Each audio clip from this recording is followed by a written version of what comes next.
Hi, everybody.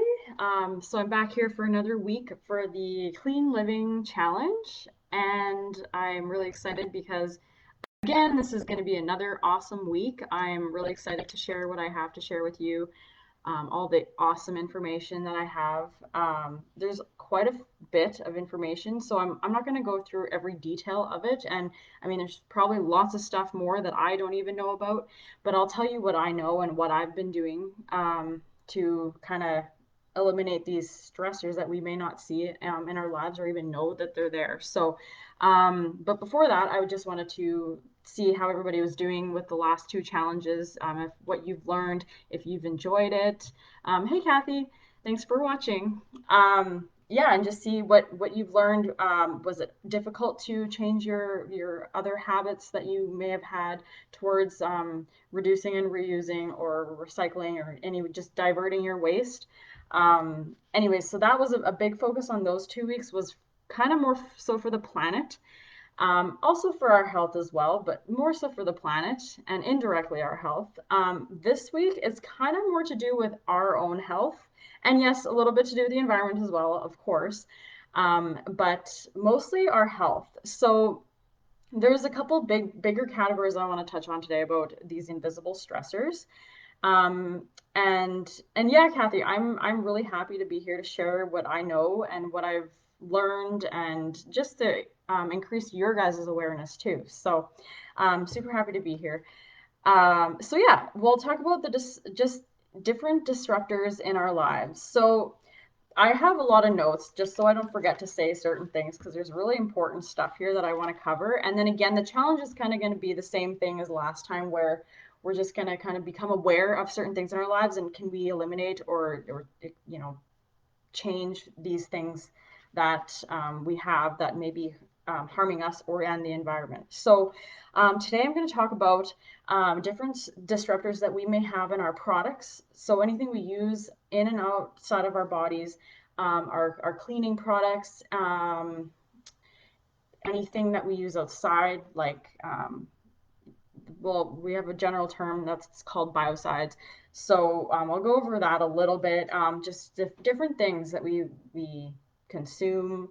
I'm not going to go over food too much because food is actually next week. That's the last week. It's kind of the general one for us, and it's going to be really good recap, but also new information. So and then I'm going to go through things like EMFs, electromagnetic fields, and blue light. So those are kind of two other things that I really wanted to talk about and things that I've learned about in the last couple of years that are really important to kind of look out for in a way. So I guess I'll start with the different products that we use from day to day. So I'm not going to name all the different chemicals within these products because there are lots. I don't know all of them. There's actually said to be 84,000 chemicals that we are have known either use or still using, and some that we're not using but are have been made man-made in the world today. I think the stat was from 2017, so there's probably more. So anyways, there's lots of different chemicals, and most of the time they are not good for our bodies. So just different examples.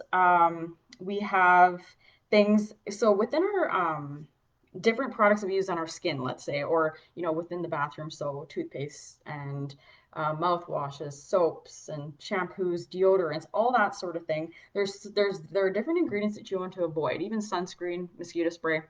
So, and I know some people might know already that there's definitely certain things you do not want to have and put on your skin because, as we know, our skin is our biggest organ. So we absorb so much through our skin, and a lot of that goes into our bodies and then causes harm. So if you look on some of your shampoo bottles, you might see the word fragrance. So, or it could say other things like perfume, aroma, natural scent, all that stuff. Usually that means that it's not actually like a natural scent. Like you would just, what to me, if you would just put, I don't know, like if it's rose something, like rose essential oil or something, you would just put that name. But so what I've learned is actually they put the people that make these different products, they actually put on perfume or aroma or whatever because they actually use most of the time they're endocrine disruptors. And that means that they actually Obviously, they there's lots of different things that they do to your body. So they can cause obesity, diabetes, um, metabolic diseases, hurt your female and male reproductive organs, messes with your hormones, all that, all kinds of things, and then eventually can cause cancer, all that stuff. So, a lot of the time when it says fragrance or perfume, it usually means it's an endocrine disruptor, and they actually don't have to put what this ingredient is on the bottle, and that's just a law. They don't have to, and it's scary because they actually most of the time is something that is not good for us. I just want to refer. There's actually a documentary on Netflix called Stink, and it actually covers a lot to do with that kind of stuff. So I highly suggest watching it. It's just eye opening. It's super good, and it's kind of scary at the same time to see what we actually have in our clothing that they put in our clothing, in our furniture, in our like body products, everything, our cleaning products. But anyways, really good show called Stink on Netflix. I believe it's still there. It's been a while.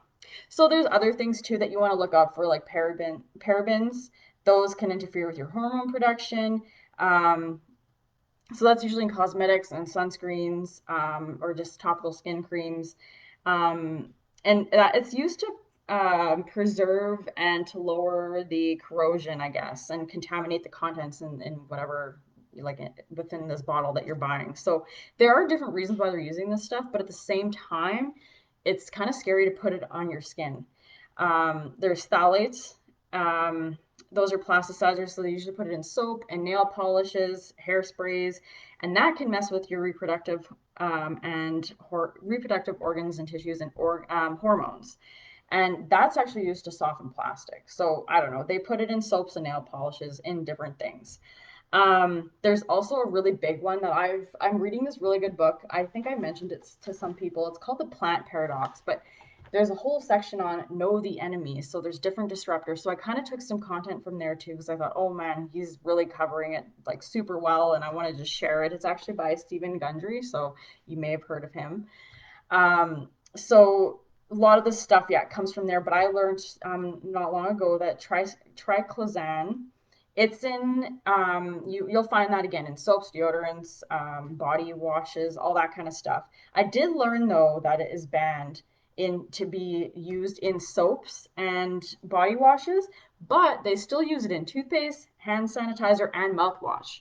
And what it does is it's an antibacterial, so it actually just kills good and bad bacteria.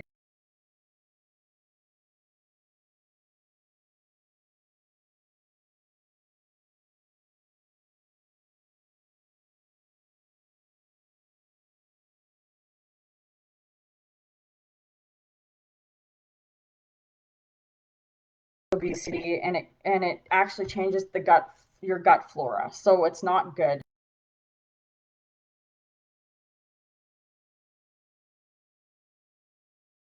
There's yeah, so triclosan, phthalates, parabens, fragrance of anything, so perfume, natural scent, all that stuff. That's things I would look for. Again, there's so many different things on your different product bottles that you want to look out for, and that's why kind of I started with those other two topics at the beginning to go and fill up jars of shampoo or whatever, because usually the stuff that you're filling into these jars from those I guess more of a natural or organic stores, they use ingredients that are healthier for you and the planet to put in and on your body and into like I don't know into the water system and stuff, and it won't affect the environment as much. So it kind of all ties itself together. So it's really interesting. So, um, and then there's another big thing with plastics, right? So BPAs. So I guess they're banned in Canada and in Europe, not quite in the States, but we actually get a lot of our stuff from the States. And I don't know if there's a certain, if it's not BPA free, we won't get it. And that's probably the case. But I also did learn that when it is BPA free, there also could be other issues with it. So just because it's BPA free doesn't mean it's good to use, even though it's just a container or something.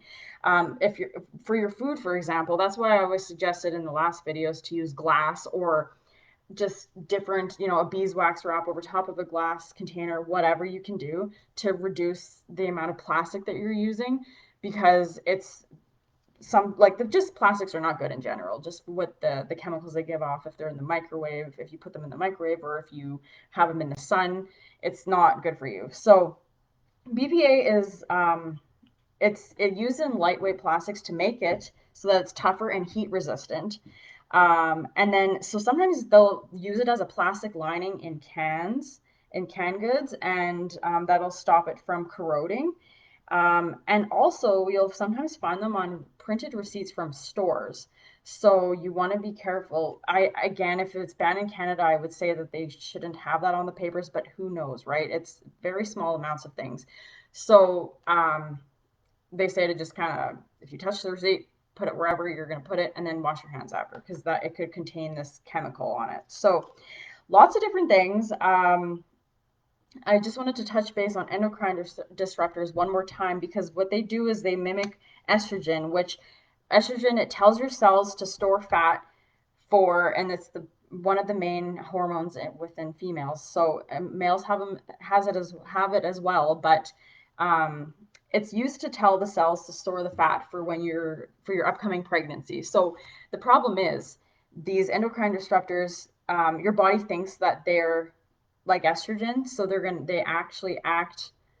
Your body doesn't know the difference between the two, can't tell the difference. So then it starts storing fat, and that's why you know kids start to develop younger or whatever. You have more fat in some places all the time. So those are different issues. Um, and then, okay, so then I wanted to kind of cover EMFs. So EMFs are a huge thing. Again, I'll just kind of explain it, kind of go through it a little bit, and then that's pretty much it for today. So yes, there's the chemicals in your products and stuff, and your body products, and then in the plastics and stuff. Pots and pans, there's Teflon. You want to avoid that. Try to go for ceramic or glass or whatever you can. Um, and then cleaning supplies, again, anything that has a skull and crossbones on it, I would avoid that, because first of all, you don't have to worry about your kids getting into it, because that could be very dangerous. Like that's poison, right? And anything else that is one of those women's symbols really is kind of scary. So again, at those stores where you can buy those natural organic products, they sell things where you sell the products that are better for you in the environment. You could probably, I wouldn't eat them, but you probably could, and it wouldn't hurt you like these other ones do. So you can go there, refill your containers, and use that for dish soap, whatever. So yeah, EMFs. So electromagnetic fields. So it's those are anywhere, and it's anything where there is electricity. So anything that plugs into like the wall, your laptop, charger for your phone, any appliances you have in your house, your TVs, your washing machine, dryer, your fridges, anything with power, all the all the wires in your walls that are most likely in your walls to carry that electric current within your house. Telephone, I guess, just yeah, phone lines and stuff like that. So the electromagnetic, there's an actual natural electromagnetic energy spectrum. So I'll put a picture up probably later today just to show you guys the spectrum, and it's pretty much the radiation spectrum for electric fields and magnetic fields. So on the spectrum, on one end, it's the lower frequencies. So the wavelengths are much longer. So they look like this. So those ones are said to be less harmful to us than the shorter ones, which are just like this. They're just like up and down. So from one end to the other, there's like phone, um, like electricity, the batteries, and then it keeps going. There's TVs, and then there's microwaves, and then it gets smaller and smaller. So then there's um, the light energy section, and then there's UV X-rays and gamma rays. So as you get farther that way, the shorter the wavelength, the more dangerous and harmful they are to you, your body and the environment. So as you know, some people say, okay, I don't want an X-ray because it's going to harm me. Yes, okay. So the smaller X-rays, you're going to get a little bit of exposure. The thing is with those is, okay, it's not bad to have them once in a while, but they do add up. So as you get more and more x-rays, it'll accumulate in your body, and eventually it could harm you in a way that it'll alter your cells DNA and that sort of thing. So just be aware of that. I'm not saying to don't go get dental x-rays or anything. I worked in a dental office, and there it's like walking out in the sun. That's how much exposure you get.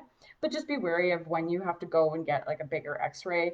It would be good for your health to know what's going on, but just try not to get them every like 2 months, because that's dangerous, right? You won't want to do that. So long story short, the higher the frequency, the more dangerous they are. The shorter the wavelengths, higher frequency, so gamma, X-ray, UV, that kind of stuff.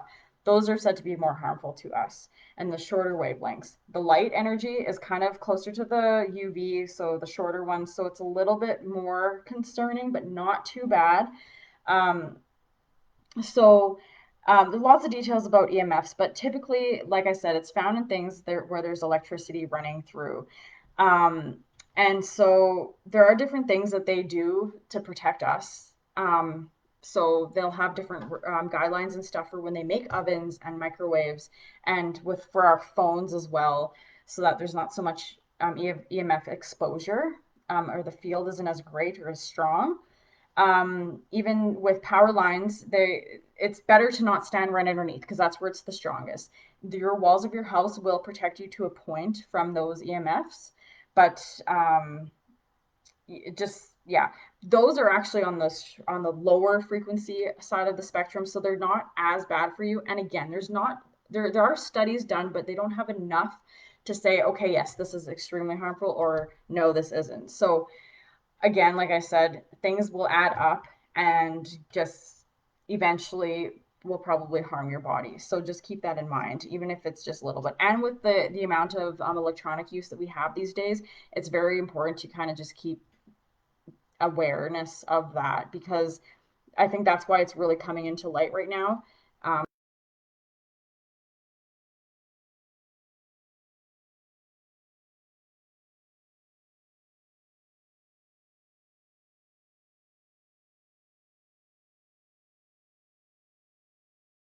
Body, and then things might happen. So um, I'll just talk about the different ways to avoid these low frequency, I guess, issues, and then I'll talk about the issues that could happen, and then we'll wrap it up.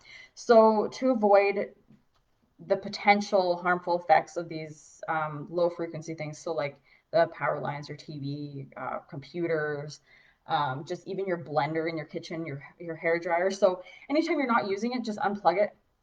If your washer dryer or your stove is turned on or whatever, just kind of try to stay away from it while it's in use. That's all.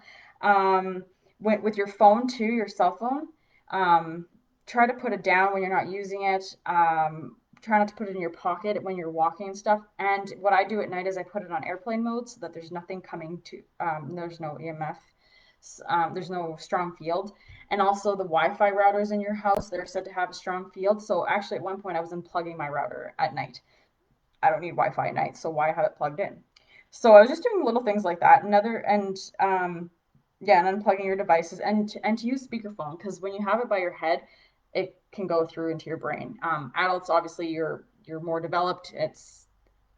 You'll have less of it'll have less of an impact on you, but if it's for kids and stuff, it'll penetrate more and potentially harm them more. So those are different ways to kind of stop the EMFs in your life. You can also ask your power guys to come in and just kind of see where these EMFs are. Some of them have the readers for it.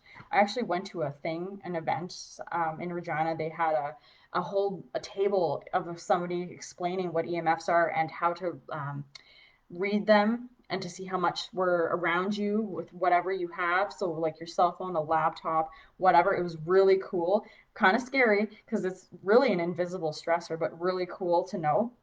So I think they said you can get your power guys to come in and just kind of do an assessment and readings of certain areas. To get them to check your walls in your bedroom too. That'll maybe help you determine where you want to place your bed.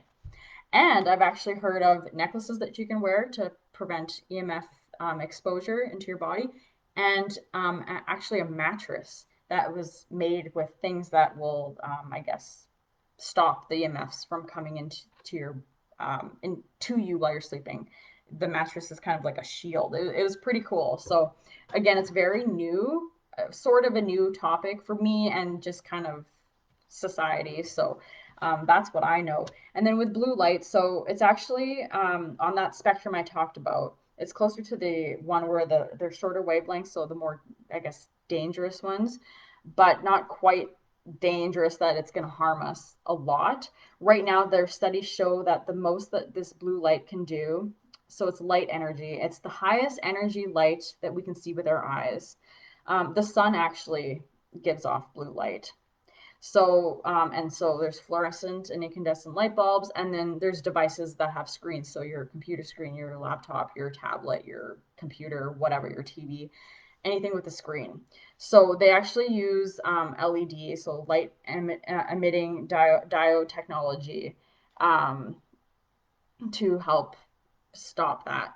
So to reduce the amount. But like I was saying, the biggest things right now that they've really come across for harming us is just eye strain. So you might get dry eyes, sore, irritated eyes, tired eyes, headaches, or facial muscle fatigue. So because you're like squinting at your computer, maybe, and that's where the blue light can affect you. Blue light is actually it can help us. It can help you stay alert, improve seasonal depression, and boost your memory and cognitive function. So we do kind of need it in a sense, but um, I guess the advice I would say is try not to use your devices too close to before you're going to bed, because it can wreck your sleep wake cycle, your circadian rhythm. So it'll make it so that you're not releasing as much melatonin, and then you won't sleep as well or at all. So just be wary of that. And then if you don't get enough sleep, other things will happen and can happen to your health overall. So if it's a constantly,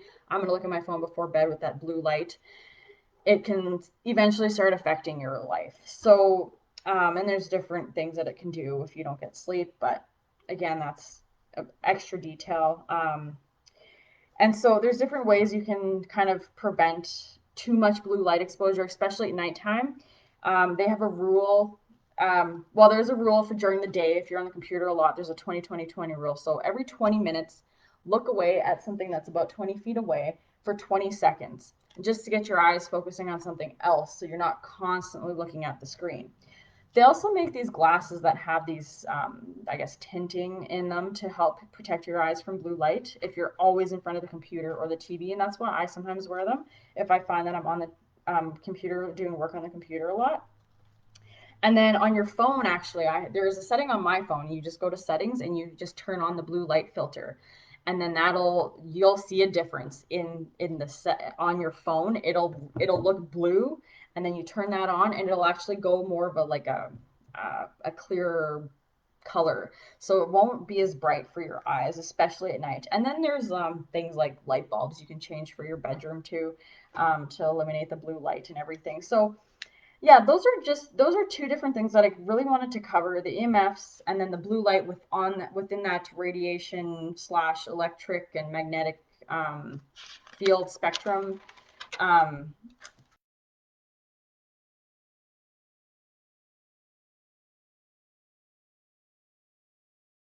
so that's fungicides, herbicides, pesticides. So anything that they put on the ground and then you go and consume, that's not good for your health either. It's kind of common sense. So I mean, I don't spray my grass because I use the dandelions for my products. So, there's different things that you can do to just not use those. And then there's other things like medication and antibiotics. Like all those are man-made, and some things are definitely worse for you than others. I'm not going to tell you to stop taking your medication or anything. I'm just very aware of what it can do to my body from experience, trying doing or having to take different things. And antibiotics are a big one actually, because it kills both good and bad bacteria, and the good bacteria can take up to 2 years to come back into your body, into your gut, if they do come back. So it's just something to be aware of. I'm not saying don't take antibiotics because they are really good, but it's just don't take them, so often, because then your body's gonna just not be happy. So there's that. And then another thing is printers. So, and particulate matter. So for those of you who don't know what that is,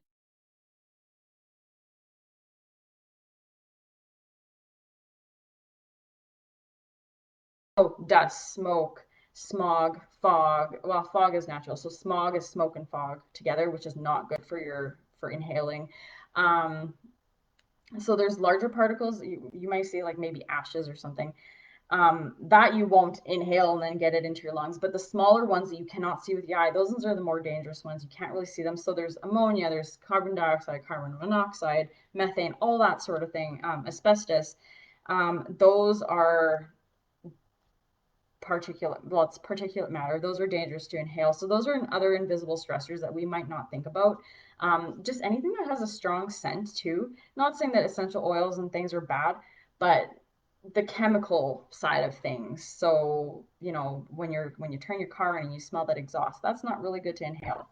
Um, Things like that. So, even when you have your hairspray, and then there's mold, when you're cleaning products, and so printers, like I was saying, when you print a piece of paper with ink, the ink will create this fume, and you won't really want to smell it. You'll notice after a while that it doesn't smell very good, and that can affect you. It can get into your lungs, and it can harm you, if you're constantly around it. So yeah, just different things I wanted to go through. So I guess for this week, I just wanted for you to be aware of the different stressors in your lives that are, yes, there's work stress and life stress and stuff like that, but more so the physical, in a sense, stressors. So in your beauty products, cleaning products, the pots and pans you use, your plastic containers that you use, the chemicals they use outside, in your medications, in the printers, in different, even kid toys, in the plastics, all that kind of thing. And I just wanted you to just kind of think about it for a little bit, just for this week, and see, okay, well, what am I using that I can maybe change? Um, Even like, let's say, bounce dryer sheets. That's why I suggest using those balls. They don't smell like anything. You can add essential oils if you want, but those two, they create the particulate matter, those fumes that if you breathe in a lot of, you probably will start to not feel good. So yeah, just things like that. The EMFs, the blue light, and then all those other things I already named. So lots of different stressors. I don't know if many of you are aware of any of those, but I really wanted to cover it today. I did go a little bit long on this video, but again, like the other two subjects, is really important to me to talk about them. And honestly, I could keep talking because there's so many things, but definitely watch that Stink documentary on Netflix. That's a really good one to watch. Um, and yeah, just message me if you have any questions about anything. I'm here to answer anything, and help you understand more, um, and hopefully help you to a better, cleaner life. So thanks for watching, and we'll talk soon.